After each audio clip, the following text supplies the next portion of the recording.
राम राम मंडळी. तर आज कामावरून लवकर गेल्याच्यानंतर मी आणि मंदार पावसाचा अंदाज घेतलं आणि कांदळगाव गेलो. मंदार म्हणावं, माझं जरासं काम करूचं म्हणून पहिले आम्ही नाश्ता करून झाल्याच्यानंतर मग मंदाराच्या कामासाठी आम्ही निघालो. मंदारचं बारीकसं काम करून झाल्याच्यानंतर आम्ही लगेच गेलो ते म्हणजे क्रिकेट बघू होतो. ते एक कोणतरी भारी खेळा होतो. लागोपाठ 2-3 सिक्स मारी होतो.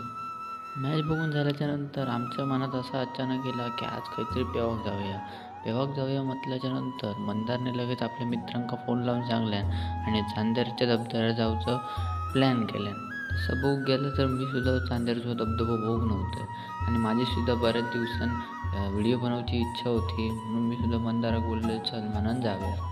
मित्रांनो, थंय गेल्याच्यानंतर इतक्या भारी वाटा होता, कारण की थंयलो परिसर इतको स्वच्छ होतो. हाय मित्रांनो, इल्या आमका ह्यो सूचना फलक दिसलो. पण मित्रांनो, सूचना फलक कोण वाचता? आम्ही सगळ्यांनी गाडीच्या पार्किंगचे पैसे दिलं आणि तसेच खाली उतराक घेतलं. मंदार आणि मंदारचे मित्र रपारप खाली उतरत होते. पाण्याचा एकदम जोरजोरात आवाज येत होतो. मग मी म्हटलं, आपण पण हळूहळू खाली उतराया. मित्रांनो, आपला कोकण म्हणजे सौंदर्याची खाण आणि ह्या सौंदर्याचं एक नमुनो म्हणजे चांदेरचो धबधबो.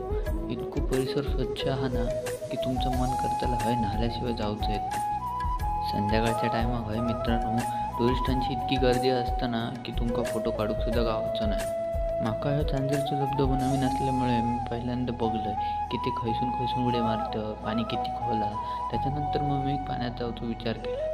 हय इल्याच्या नंतर मित्रांनो, माका एक भारी माणूस गावला. तो म्हणजे मंदारचा मित्र सारखा. तो एकदा हैसून उडी मारता भारी माणूस होतो. पेवण्याच्या बाबतीत चुकून हात धरू शकलो नाही. त्याका बघून मग मी सुद्धा उडी मारूक लागलो. पाणी खूपच गार होता, पण मित्रांनो स्वच्छसुद्धा होता, एकदम काचेसारख्या. मी ओनीस शिकाक असताना पहिल्यांदा धबधबा बघलेला तो म्हणजे सवत काढत धबधबो. त्याच्यानंतर दुसरं बघतोय तो म्हणजे ह्यो चांदेरचा धबधबा.